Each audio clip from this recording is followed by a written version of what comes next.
On my birthday, my wife Emily handed me divorce papers in front of 100 coworkers, and my father-in-law, the CEO, fired me seconds later.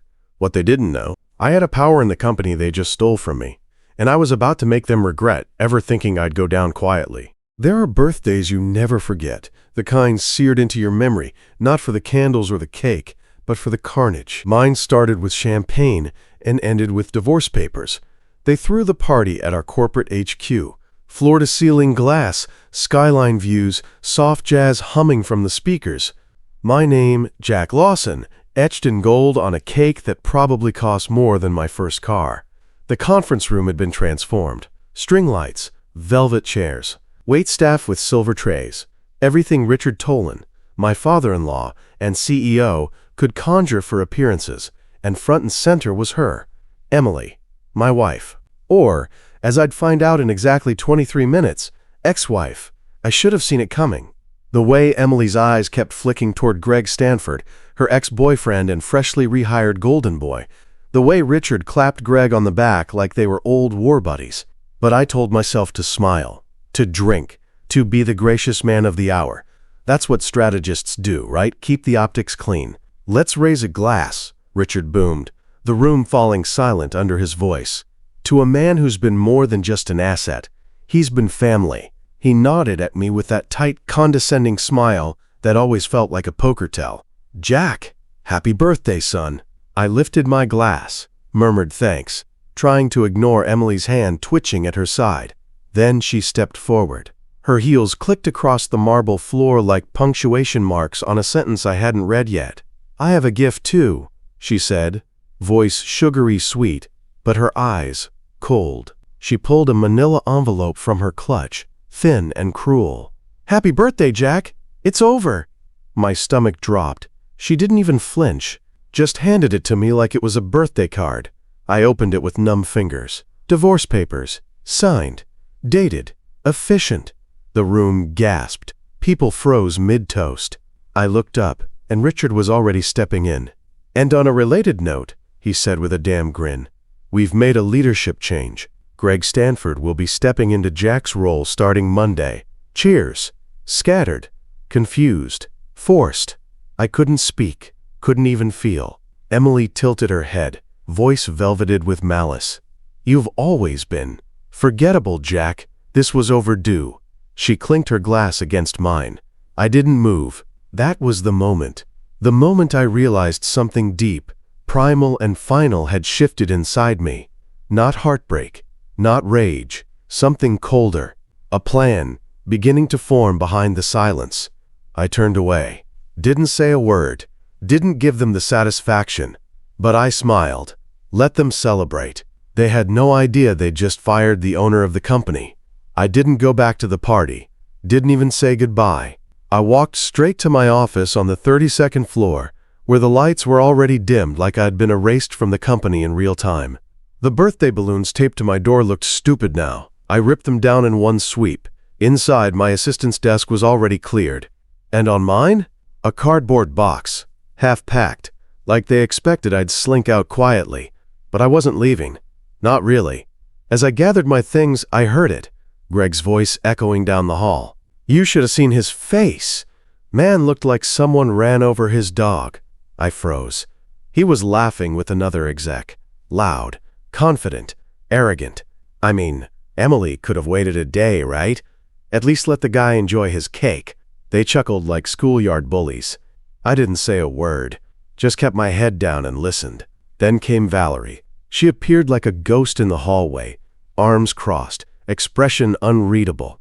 Valerie Reed, HR director, and one of the sharpest women I'd ever met. We'd always gotten along, quietly. No long lunches or office gossip, just a mutual understanding. She stepped into my office and closed the door. "You okay?" she asked, voice low. I nodded. "Been better." She hesitated. "Don't tell anyone I said this, but you might want to check the vault." "Before they do." My breath hitched. "Vault A?" She nodded. "Clock's ticking, Jack. Some of us still believe in you." Then she was gone. Vault A wasn't some metaphor. It was a real secure room. No windows, no network access. Buried in the sub-basement, with hard drives and documentation dating back decades. I'd had it built for confidential strategic records, but really, it held my truth. I yanked open the bottom drawer of my desk, the one no one ever bothered with. Behind a stack of old calendars and expired software keys was a small black case. Inside, a silver key with Vault A etched in old brass. My hand shook as I held it. The betrayal was still fresh, raw, acidic, but beneath the ache, something else stirred. They thought I was just a strategist, just Emily's husband. But they forgot one thing. I built this empire, and I never let go of the blueprints. The drive to Marcus Lang's office felt longer than usual. Maybe it was the weight in my coat pocket, the flash drive I pulled from Vault A, like a live grenade ticking with every turn. Marcus wasn't just my lawyer. He was the kind of man you called when reputations needed resurrecting or enemies needed removing. By the book, but brutal with a smile. His office sat on the 40th floor of a downtown tower, discreet, minimalist. He greeted me with a firm handshake and a look that said he already knew something was wrong. "Talk to me," he said, leading me to the leather chairs near the window. I slid the drive across the table. Everything's on there. The silent partnership, the shares, the trusts, the ownership trail. He arched an eyebrow, then plugged it into his laptop. 10 years ago, I started. Richard offered me a position, junior strategist. I took it. But I also took a loan from my grandfather's estate, private equity, bought 51% through shell entities. Marcus's fingers danced across the keyboard. Smart, hidden well. I had to. Richard doesn't promote anyone he can't control, so I made myself untouchable, invisible. He leaned back, smirking as lines of legal ownership confirmed everything I'd said. "You're telling me you've been the majority shareholder of Tolan Strategic Holdings for a decade, and they never knew?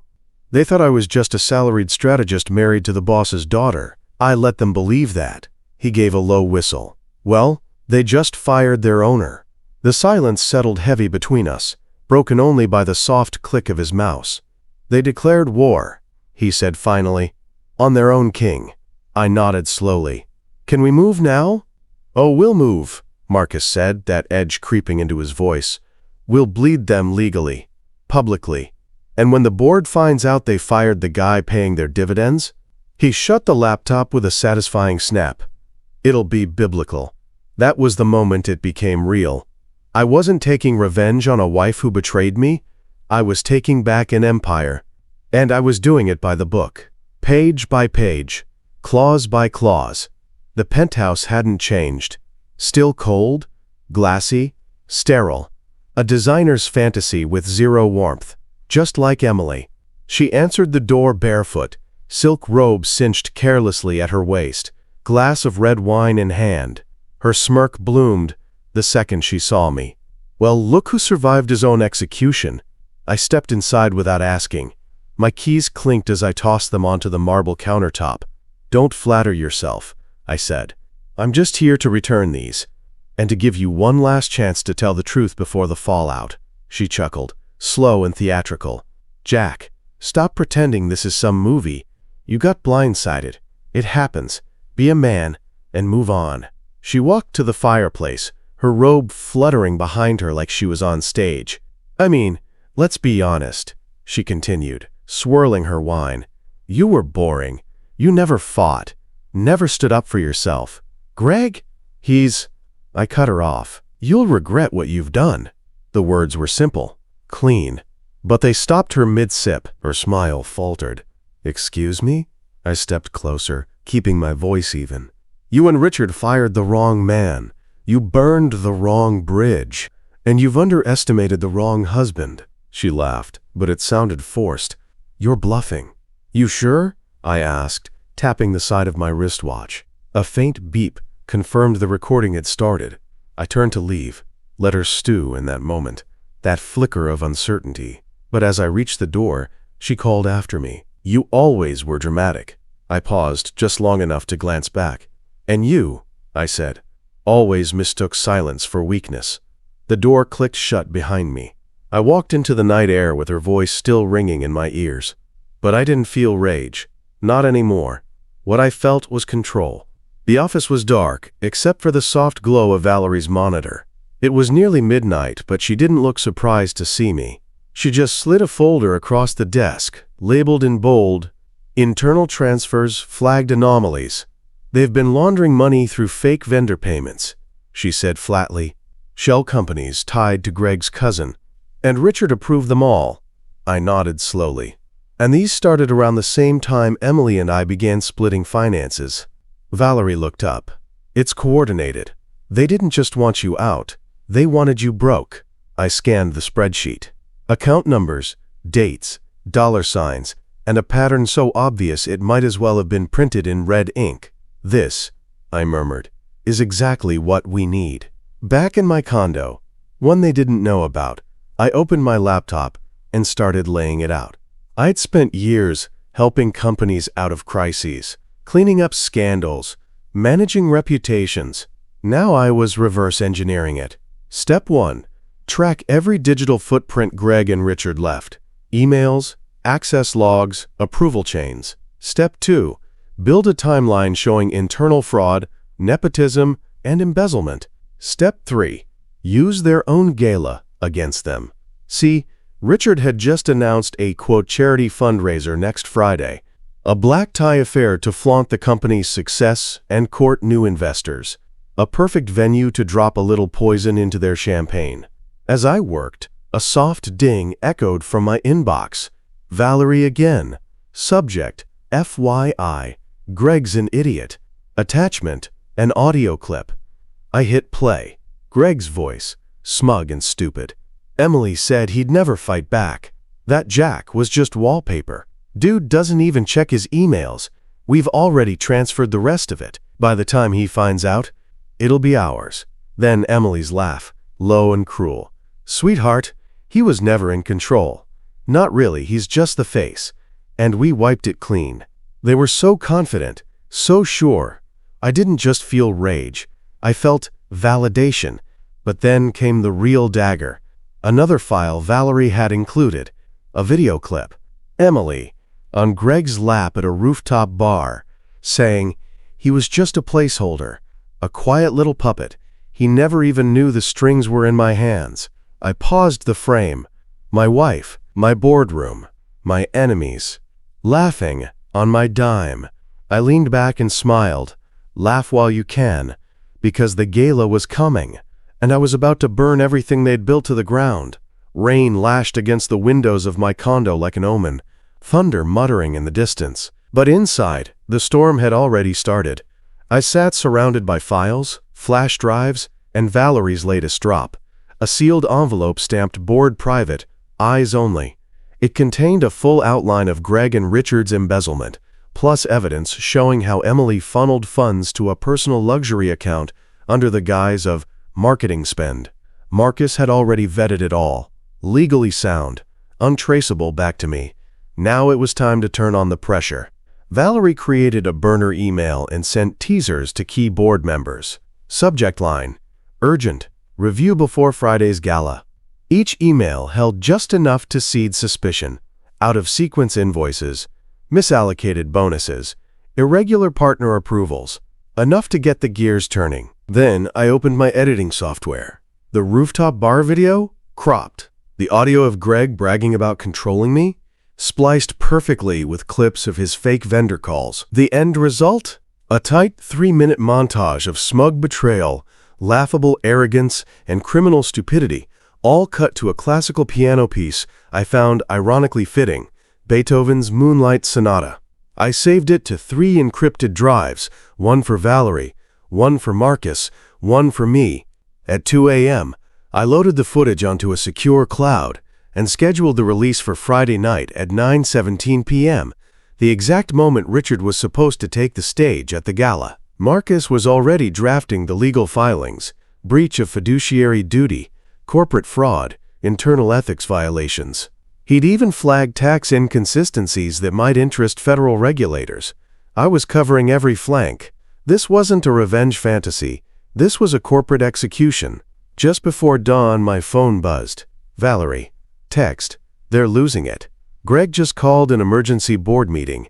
Subject: possible security breach. Urgent. I smiled. Right on cue. The panic had started. The walls were closing in, and I hadn't even touched them yet. Just cracked the window, let the cold air in, let them sweat.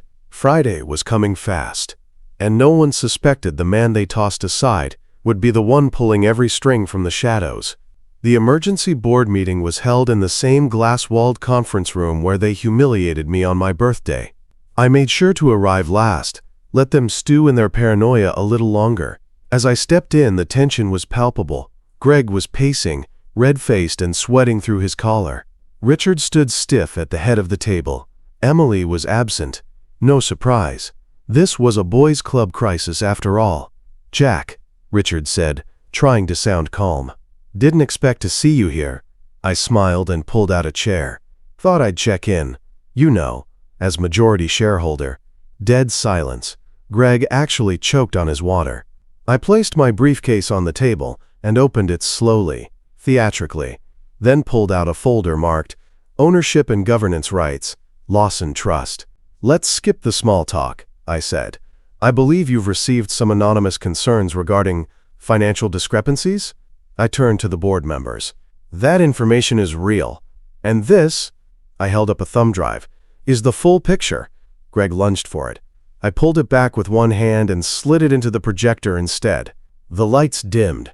The footage began. First, Greg bragging to Richard about faking vendor invoices. Then, Emily, drunk and smug, describing me as a, quote, "who doesn't even know who owns the company."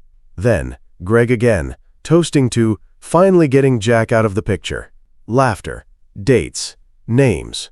By the end of the 3-minute clip, no one was breathing. I stepped forward.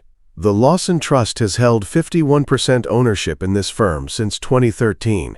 I am the sole trustee, and I'm filing suit for fraud, breach of duty, and conspiracy against several individuals in this room." I turned to Richard.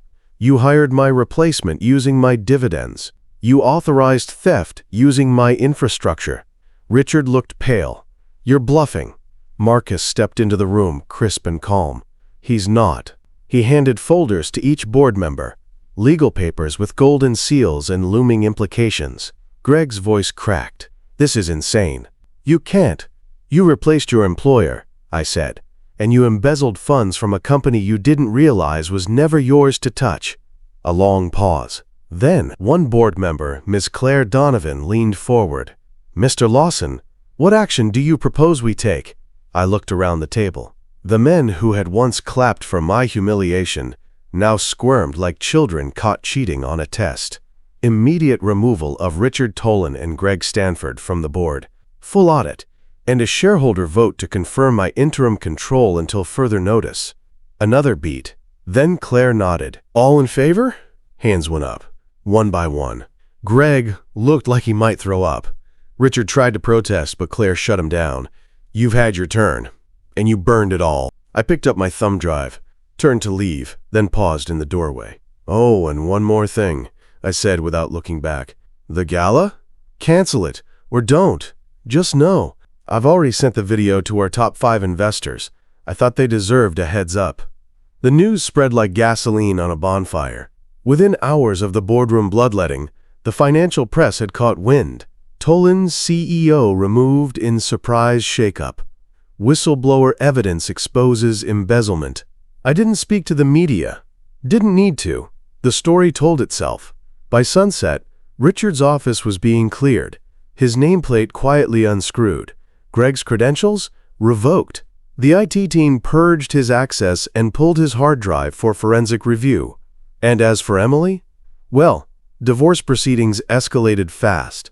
Marcus filed a motion to freeze shared assets under suspicion of financial misconduct. Her personal accounts were flagged, pending audit. The luxury condo she bragged about on Instagram? Tied up. The car she drove? Leased under corporate misuse. She wasn't just losing a husband, she was losing her status. The employees noticed. People I hadn't spoken to in months stopped me in the halls. "We're glad you're back. We had no idea."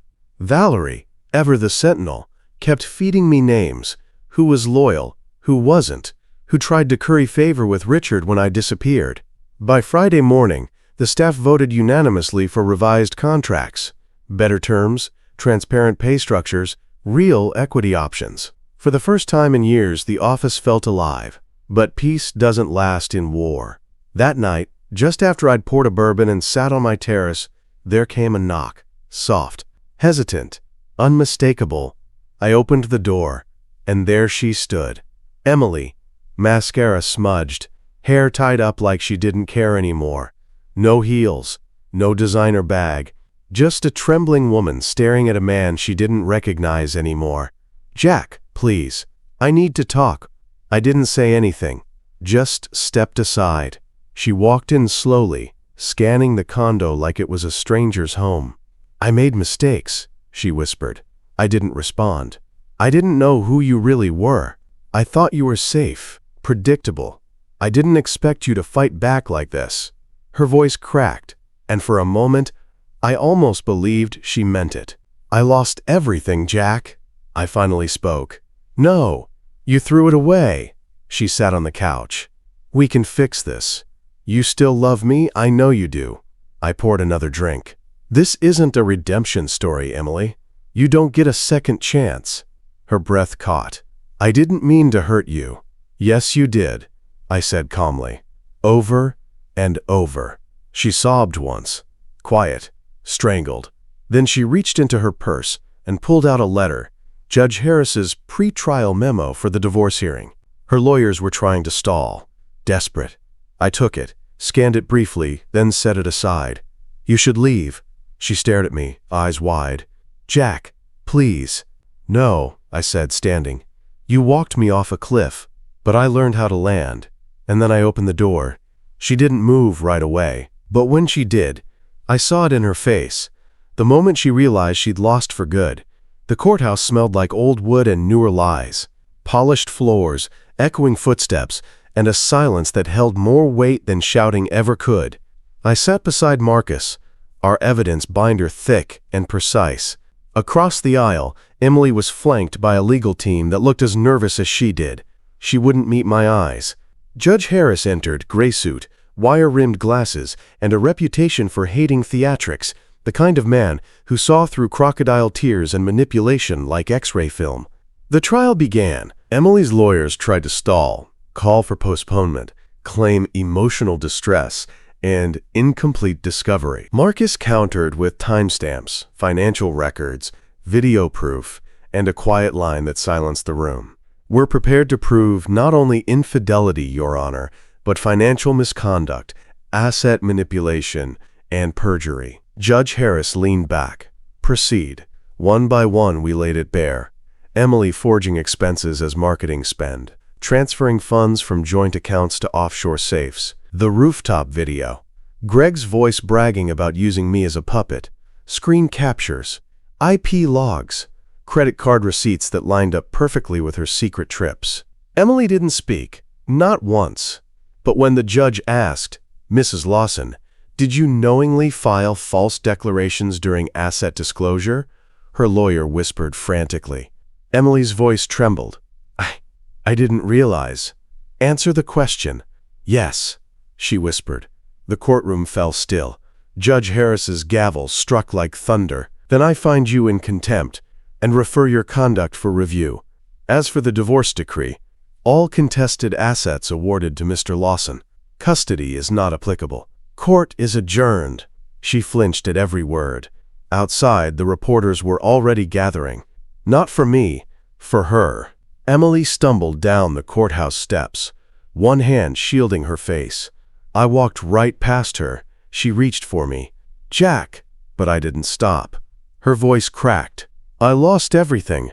I turned. "Just once." "No, you finally earned it."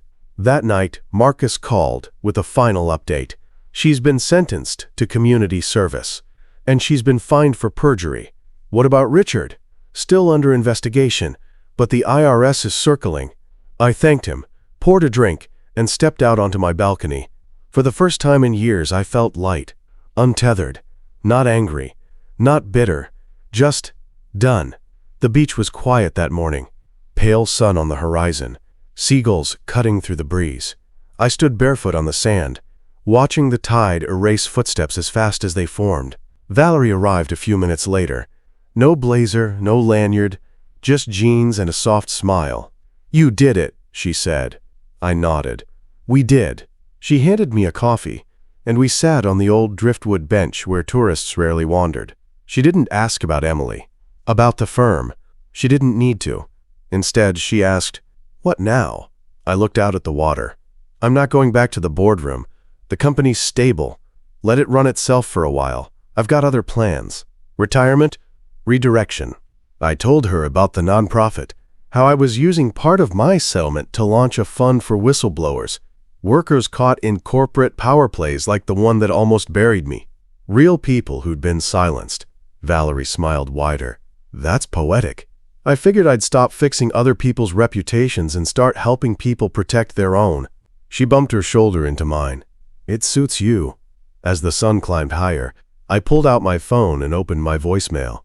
There was one draft, unsent for days, just 9 words. I hit send. "Thank you for reminding me who I am." I knew Emily would hear it, and she'd finally realize I was never the man she thought she could use. I was the man who let her think she'd won, and then took it all back. Weeks passed. The condo was sold. My name now graced a modest new office downtown. 1 desk, 2 chairs, a glass wall overlooking a park. On the door, Lawson Foundation, integrity first. I stepped inside one morning, the light just catching the fresh brass plaque, sat at my desk, exhaled. The war was over, and I'd won without firing a single illegal shot. That's the thing about people like Richard, Greg, and Emily. They think power comes from shouting, money, or manipulation. But real power? It moves silently, plans quietly, and when it strikes, it doesn't miss. Sometimes the greatest revenge isn't rage, it's clarity. It's knowing who you are and showing the people who tried to bury you that they only planted a seed. If you've ever been betrayed, humiliated, or underestimated, don't just survive it. Own it, rebuild from it, and make them watch. Thanks for listening to Jack's story. If this hit home, share it. Someone out there might need the reminder. You are not powerless. You're just getting started.